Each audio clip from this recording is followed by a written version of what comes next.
നാലാമത്തത്, ഇന്നെനിക്ക് കിട്ടാനുള്ള പൈസയും കൊടുക്കാനുള്ള പൈസയും നോക്കുന്ന സമയത്ത് അവിടെ സീറോ ഡെപ്റ്റ് കമ്പനിയാണോ? ഈ നാല് കാര്യം ഫിനാൻസിൽ നോക്കിക്കൊണ്ടിരിക്കണം. ഈ നാലാമത്തേലോട്ട് നമ്മൾ ആദ്യം അച്ചീവ് ചെയ്യണം, എന്നിട്ടാണ് പ്രോഫിറ്റബിൾ കമ്പനിയിലോട്ട് ചെയ്യണമെന്ന് മാത്രമല്ല ഈ നാലാമത്തെ കാര്യം കൂട്ടിക്കൊണ്ടുപോയി. ഇപ്പോൾ സീറോ ആണെങ്കിൽ അതിന് അല്ല, അത് നെഗറ്റീവ് ആയിരിക്കും. പല കമ്പനികളിലും നെഗറ്റീവ് ആയിരിക്കും. കാരണം ഇപ്പം നമ്മളൊരു ഡിജിറ്റൽ മാർക്കറ്റിംഗ് ചെയ്യണം, ഹെവി ഇൻവെസ്റ്റ്മെന്റ് വേണം, അല്ലെങ്കിൽ ഒരു പ്രൊഡക്റ്റ് ഡെവലപ്മെന്റ് ഇൻവെസ്റ്റ്മെന്റ് വേണം, അവിടെ ഡെപ്റ്റിലോട്ട് പോകും. അവരുടെ ഫസ്റ്റ് ടാർഗറ്റ് സീറോ ഡെപ്റ്റിലോട്ട് ആക്കുക, ബ്രേക്ക് ഈവൻ എത്തുക എന്നുള്ളതാണ്. എത്തിക്കഴിഞ്ഞാൽ പിന്നെയാണ് നമ്മൾ പ്രോഫിറ്റിലോട്ട് പോകുന്നത്. അപ്പോൾ ഇത് സീറോ ഡെപ്റ്റിലോട്ട് എൻ്റെ കമ്പനി എന്ന് എത്തിക്കാൻ പറ്റുന്നുള്ളത് നമ്മുടെ ഫോർകാസ്റ്റിൽ ഉണ്ടായിരിക്കണം. ഈ കാൽക്കുലേഷൻ ഫിനാൻസ് എന്ന് പറഞ്ഞത് വലിയൊരു കീറാമുട്ടിയാണെന്നും അതിലേക്ക് നോക്കാൻ ഭയപ്പെടുന്ന ആളുകളെ ഏറ്റവും നല്ലൊരു ഇൻപുട്ടാണ് നിങ്ങൾ കൊടുത്തിട്ടുള്ളത്. ഈ നാല് കാര്യം നമ്മൾ അറിഞ്ഞിരിക്കണം.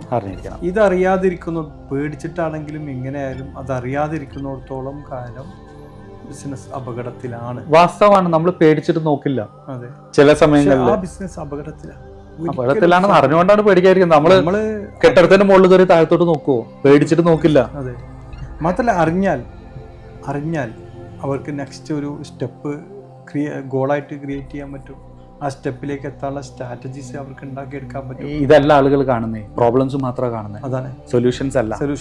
ഞാൻ അതാണ് പറഞ്ഞു വന്നത് തരത്തിൽ. അതായത് ഇത് നമ്മൾ കൃത്യമായി അറിയുന്ന അന്ന് മുതൽ നമുക്ക് ഈ ഒരു മാസം ഇതാണെങ്കിൽ എനിക്ക് അടുത്ത മാസം എവിടേക്ക് എത്താൻ പറ്റും, വെറുതെ അങ്ങ് എത്താൻ പറ്റും എന്ന് പറയലല്ല, അതിലേക്ക് എന്തെല്ലാം ഞാൻ എൻ്റെ ഷോപ്പിലും എൻ്റെ ബിസിനസ്സിലും മാറ്റങ്ങൾ വരുത്തണം. ഇന്നലെ ചെയ്തത് കൊണ്ട് എനിക്കൊന്നും അതിലേക്ക് എത്താൻ പറ്റില്ല, ഇന്നലെ ചെയ്തത് അതന്നെ ചെയ്യുകയാണെങ്കിൽ അടുത്ത മാസം എനിക്ക് ഇവിടെ തന്നെ എത്താൻ പറ്റും, ഉറപ്പാണ്. അപ്പോൾ ഞാൻ എന്ത് ചെയ്യണം? ഞാൻ ഇന്നലെ ചെയ്തതിന് എന്തൊക്കെ മാറ്റം വരുത്തണം? ഇനി ഇരിക്കാവുന്നേ ഉള്ളൂ. അവർക്ക് ഇപ്പോൾ ചെയ്തുകൊണ്ടിരിക്കുന്ന ചില കാര്യങ്ങളിൽ ഇപ്പോൾ ലോസ് ആണെങ്കിൽ അതെങ്ങനെ പ്രോഫിറ്റിലേക്ക് കൊണ്ടുവരാൻ പറ്റും, അല്ലെങ്കിൽ പ്രോഫിറ്റ് ഉണ്ടെങ്കിൽ തന്നെ ഒന്നും കൂടെ ആ പ്രോഫിറ്റിൻ്റെ പെർസെൻറ്റേജ് എത്ര കൂട്ടാൻ പറ്റും എന്ന്, എങ്ങനെയാണ് അതിൽ സെയിൽ കൂട്ടാൻ പറ്റും, ഇതൊന്നും ആലോചിച്ച് ഒരു ഗോൾ സെറ്റ് ചെയ്ത് ആ ഗോളിലേക്ക് നിരന്തരമായ ശ്രമങ്ങൾ നടത്താൻ ഓരോ ബിസിനസ്മാനും പറ്റും. അതല്ല എങ്കിൽ ഈ ഫിനാൻസിലേക്ക് നോക്കാൻ ഭയപ്പെട്ടിരുന്നാൽ എന്തായാലും ഭാവിയിൽ ഇത് നമ്മളെ കൊണ്ടുപോയി എത്തിക്കുന്നത് വലിയൊരു ദുരന്തത്തിലേക്കായിരിക്കും. ഇതിനെ നമ്മൾ കണക്കെഴുതുന്നതിന് പ്രിൻസിപ്പിൾസ് ഉപയോഗിച്ച് എഴുതുമ്പോഴാണ് അക്കൗണ്ടിങ് എന്ന് പറയുന്നത്.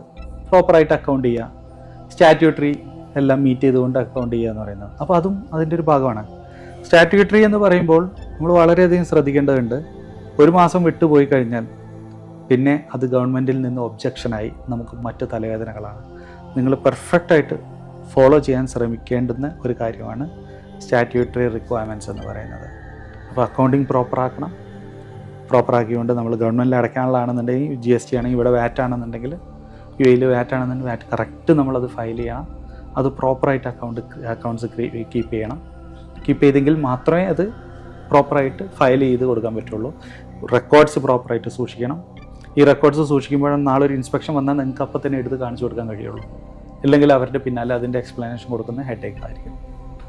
അപ്പോൾ ഇവിടെയൊക്കെ തന്നെ പ്രോപ്പർ സിസ്റ്റമാറ്റിക് വേയിൽ നമ്മൾ കൊണ്ടുപോകുക. ഇവിടെയും കൺസൾട്ടൻസ് ഉണ്ടെന്നുണ്ടെങ്കിൽ അവർ ചെയ്യിപ്പിക്കും, നിങ്ങളുടെ അക്കൗണ്ടിന് അഡ്വൈസ് ചെയ്യും, ഇത് എനിക്ക് വേണ്ട ഇങ്ങനെയാണ്, ഇതിങ്ങനെ ഇന്ന പ്രശ്നങ്ങളൊക്കെ അതിൽ വരാൻ സാധ്യതയുണ്ട്, നിങ്ങൾ റെക്കോർഡ് ചെയ്യേണ്ടത് ഇങ്ങനെയാണ്. ഇതെല്ലാം അവിടെ ഇതിന് പകരം നമ്മളത് പഠിച്ചെടുത്ത് ചെയ്യാൻ ശ്രമിക്കുമ്പോൾ പ്രോബ്ലം വരുമ്പോൾ ബുദ്ധിമുട്ട് വരും.